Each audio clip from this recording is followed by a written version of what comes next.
What's up, everyone? Herb Thrasher with 420radio.org.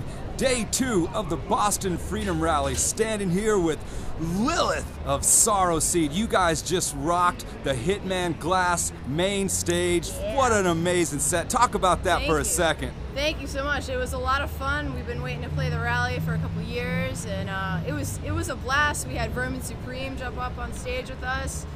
We rocked it. It was awesome. You guys did rock it. So SorrowSeed, are you guys a local Boston band? And I would call you maybe melodic death metal? Yes, definitely. And I would call us more of a local New England band because we're from all different parts. Our drummer's from Connecticut. I'm from Boston. Our guitarist Morte, he's out in Western Mass, and we've had other members in New Hampshire as well. So we're kind of all over New England representing. Noticing you guys have a couple of CDs here. Yes, we do. The Extinction Prophecies. And these are full lengths. That's and right. How long has SorrowSeed been rocking? Well, we formed completely in 2009, and we started playing out in 2010. So it's been a few years now.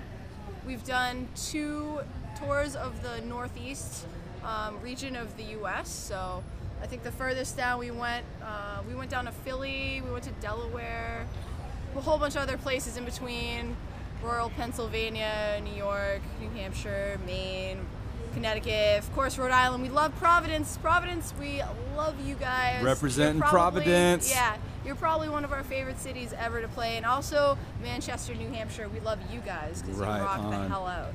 Very cool. So, standing here at the Boston Freedom Rally with Lilith from SorrowSeed, and you were also the stage manager for the Hitman Glass stage. Are you part of MassCan, and how did you get involved with the cannabis movement? I am on the board of directors of MassCan. So I've been on the board for 2 years now. I started off just as a volunteer. I've been coming to the Freedom Rally since I was in high school. It was over a decade ago. I used to come with my own material just from other sources like mpp.org. They send out a lot of news and stuff, so when it was time to decriminalize here several years ago, I wanted to help spread awareness myself. So I came here to the rally with literature of my own, handing it all out, and I thought, why not just team up and do work for the organization that is putting all this together, MassCan Normal. I started volunteering. A couple years later, I went to all the meetings. A couple years later, here I am on the board. And then, last year I ran the second stage, the launch site stage. This year I'm up at Maine and I'm having a great time holding it together, kicking ass.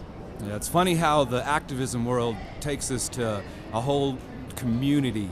And I'm sure you feel that with the music community as well. Definitely. Talk about the bridging of metal and cannabis.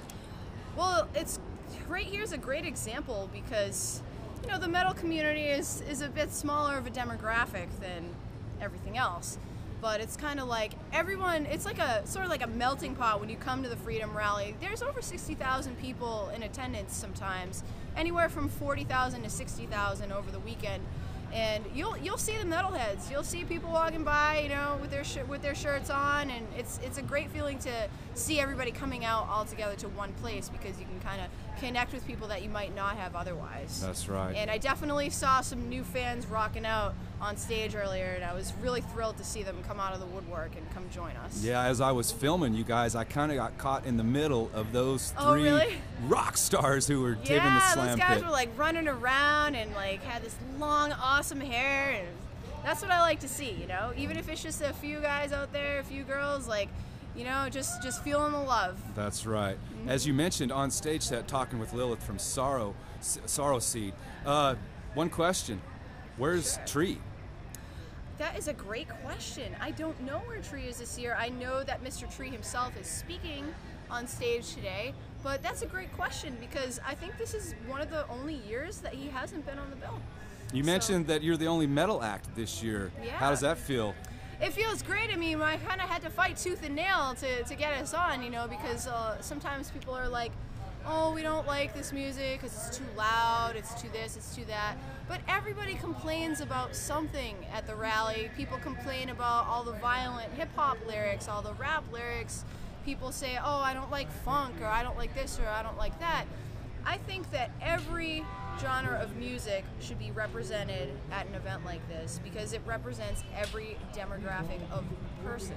Absolutely. Well said. Talking with Lilith of SorrowSeed. Got a couple of CDs out right now. Tell everyone where they can find these CDs and find SorrowSeed. You can find these CDs on iTunes and Amazon and Spotify. And we also have free streaming songs on our page, SorrowSeed.com. We're on Reverb Nation, we're on Last.fm, we're on YouTube, we're on Twitter, and of course, bringing it all home, SorrowSeed.com. There you go. We interact on our fan page on Facebook a lot, so come find us. And we've got another show coming up in 2 weeks, September 27th, out in Worcester at Ralph's Diner, and that's a completely metal lineup. We've got some doom metal, we've got some power metal. It's going to be awesome. All right, East Coast, get out there and support SorrowSeed. Continue to keep sporting the 25th annual Boston Freedom Rally. Lil, I appreciate everything you guys are doing out here on the East Coast. Us on the West Coast are definitely watching what you guys are doing, and much love to you and SorrowSeed. Thank you, man. Right on. Horns up! Yeah! 420!